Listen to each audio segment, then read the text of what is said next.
shoot, For may Liana. burner cooktop, may smart light, and may smart lock na rin. This is for Liana. Tandaan nyo, Liana.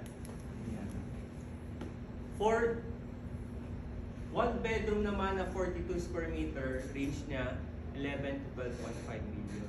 So ito naman yung layout niya. So inclusive sa unit, same. Meron siyang air conditioner, may rain shoot. Pero yung cooktop niya, 4 burner na, smart light, may smart lock na rin, and this one, may refrigerator na siya kasama. So yung aircon din dito, dalawa.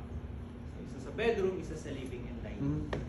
Pwede sabihin fully air conditioner na rin yung unit. For 2 bedroom naman, ito yung corner unit natin, nasa 51 square meter, unit price 14.5. So inclusive sa unit, pares pa rin. So 4 burner cooktop, rain shoot, air conditioner, smart light, smart lock, pero yung ref niya mas upgraded na rin. So ito na yung style ng ref niya. So 2-door or yung family up na tinatawag nila. And then yung air conditioner, tatlo na. Since meron siya sa all bedrooms and living and dining.